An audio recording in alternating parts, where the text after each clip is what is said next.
Hello my friends and welcome back to my channel.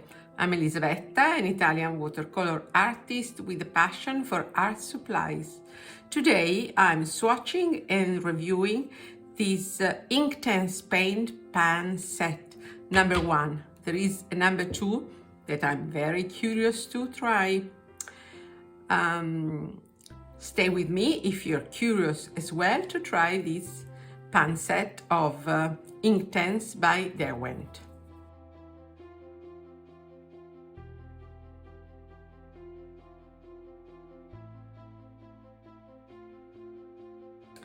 This is a pan set of 12 half pans, it says.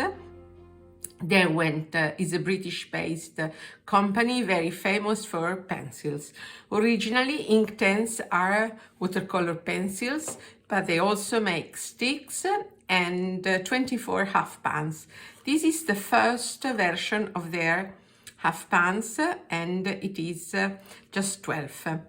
What does it say? It says that it is permanent when dry, so it shouldn't lift. Doesn't wash out like watercolor, layer up intense vibrant colors, and it is in different languages. So retain the packaging for reference. It's a pan set number 1, and on the back it says the Derwent has the Derwent Inktense Paint Pan Travel Set has the unique Inktense formulation found in our pencil and block ranges.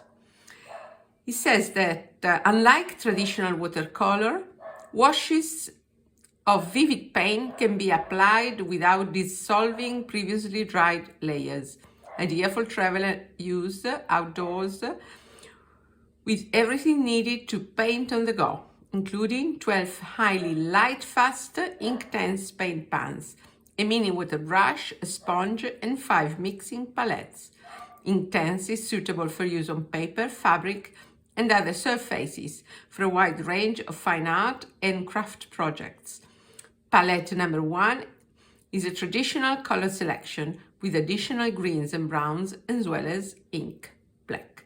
It's made in UK, it's made in Britain. So I thought it was very interesting. I've seen it around quite a lot on internet and I couldn't wait to swatch it. Unboxing, the great moment has arrived. I already have the Graphitint Paint Pan Set from Derwent, and I have already reviewed it. You will find the link in the notes of this video. So what do I find here? I found that there is a reference chart with the colors, and I have never used it. There is a sponge, there is a brush. Wait, I open it. It's very cute, it's very compact. It's identical to the Graphitint. It's exactly the same box. I would also be curious to use them together. So there is a water brush with a lid, very, very convenient. I don't use much water brushes, but on the go they are convenient, and a little sponge.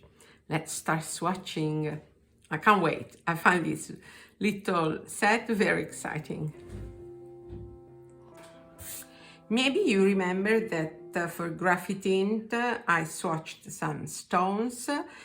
I don't have any pigment information, also because this is made, I think, with dyes, inks. I don't think it's made with pigments like standard watercolor. So I thought that not being in the position of a very scientific, in-depth review, I will make a fun swatch with some fruit and vegetables and leaves. So let's start with the first color, which is Sun Yellow.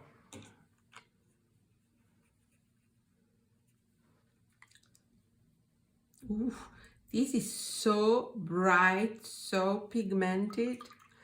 Maybe I should pre-wet because the dispersion is not very good, but I didn't expect a very high dispersion because of its permanent.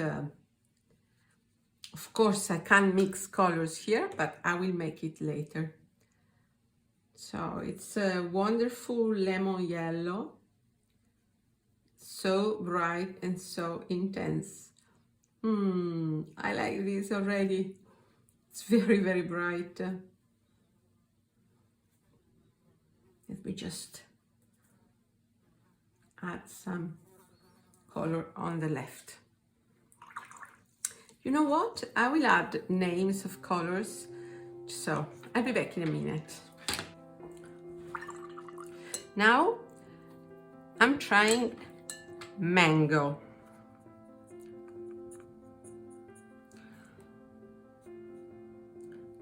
Incredibly pigmented. Such a beautiful color. Dispersion is not the best, but this paper also is not very good for dispersion. I always have this problem. It's on two sides. This side is the rough one, so it's better for dispersion, but it's cellulose. It's not so good, but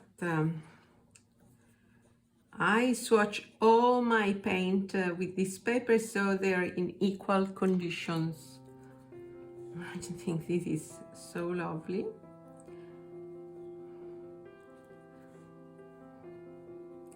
And I can really glaze.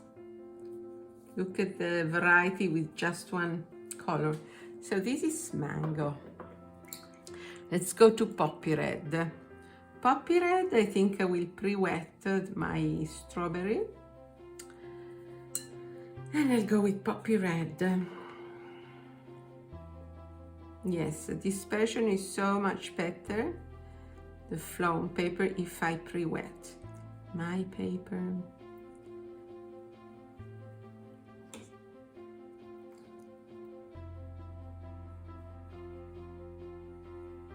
Okay. And now, dark plum.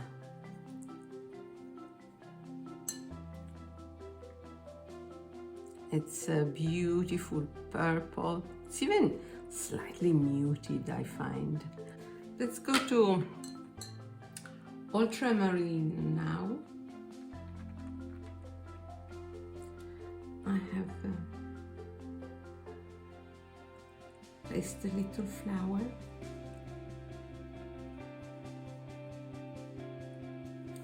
It's a lovely color.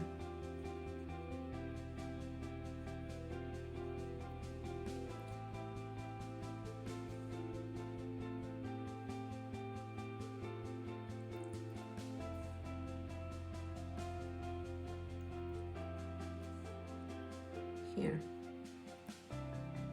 I love the glazing that you can get with this. It's not pigmented as, it's not granulating as ultramarine, true ultramarine with PB29 should be, so it's not granulating at all. But the color is, I don't know, it's the right shade of blue. And it's a lovely, lovely, lovely blue. Now let's go to bright blue. Bright blue. I want to pre-wet this because it's a little oasis in the desert for me. So let's see if it gives, yeah, great. It's a beautiful phthalo blue.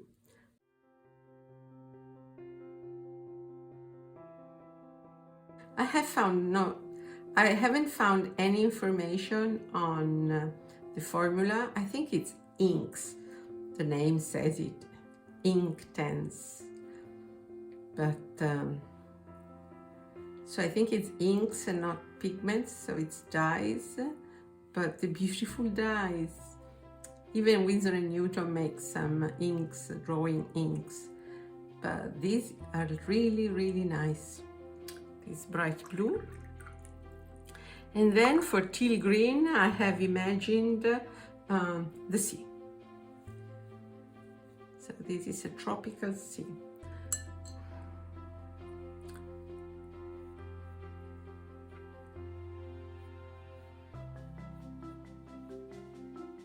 I'm just using one color at a time, so the effect is not completely realistic, but just gives the idea.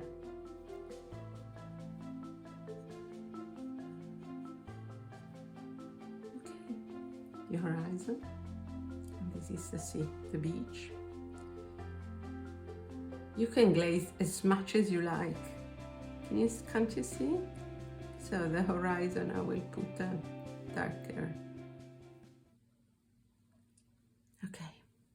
And then we have this racing green. I think that racing green comes from, I don't know, maybe cars. Let's see what it gives.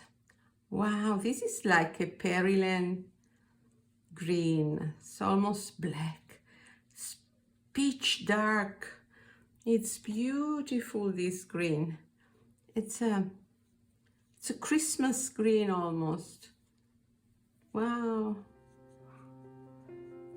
This is so nice. And it's granulating, which is weird. I'm glazing here.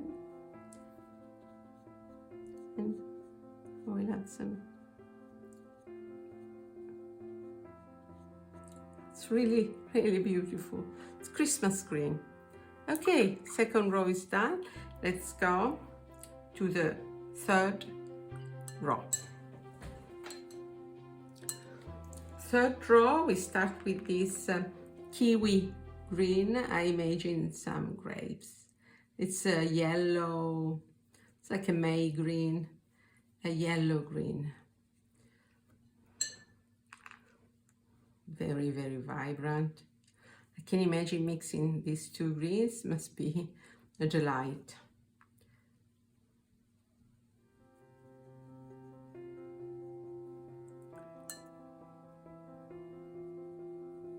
Look at how transparent this is. It's really transparent. Let me glaze here. It's very easy to glaze. And it's still wet. I can imagine if you wait until it's dry, glazing is going to be real easy and real fun.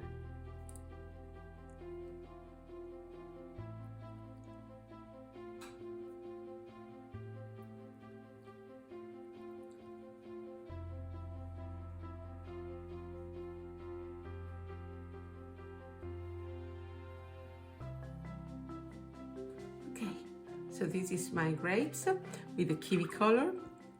Now burnt yellow ochre. I will pre-wet this leaf. I want to have a softer effect. Beautiful, earthy, slightly orangey tone.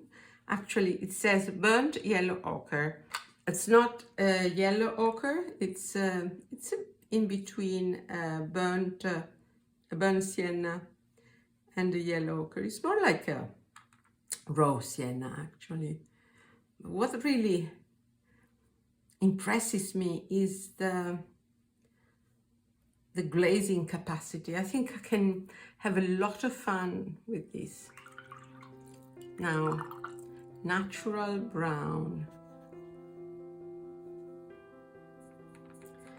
This re-wets so easily. This is a very nice sort of Van Dyke brown.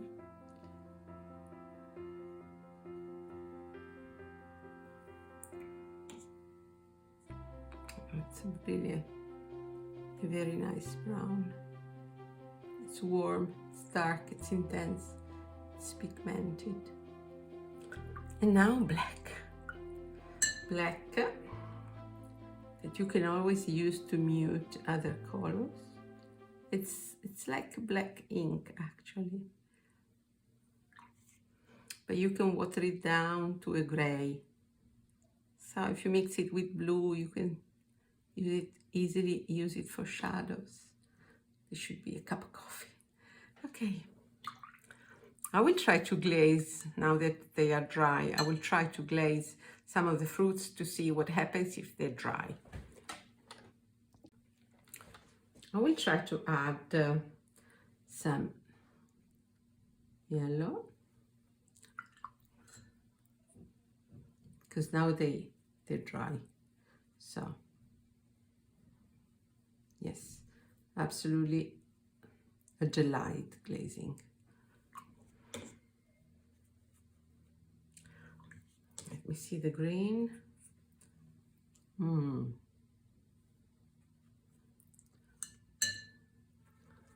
And blending is also very easy.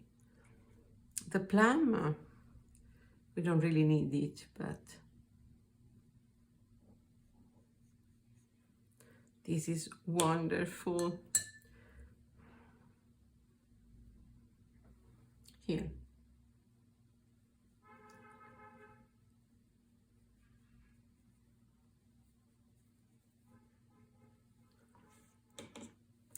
And I also like the ease of blending that you get. But can you see the separate layers? It's wonderful.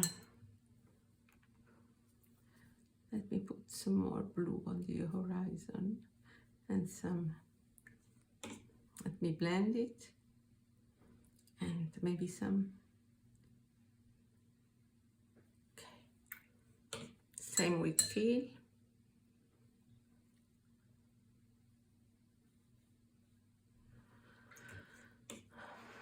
It's really lovely. It's a nice sensation. Look at how dark this gets.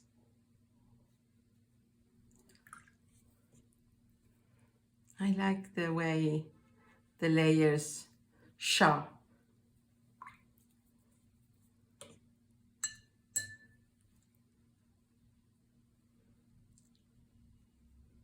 Even with the light color like this Kiwi, you can still play with layers, and it clearly shows.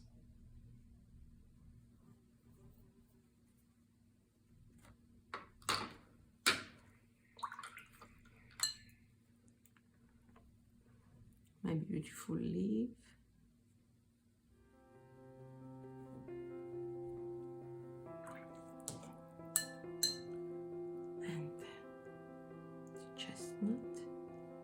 I think this was very dark already, but I try to make it even darker. And let's see if I can add some. Okay. It's a beautiful little set. It would be ideal for travel. Colors are very vibrant, and I'm very happy of my purchase. Thank you for watching, and don't forget to like and subscribe. Bye!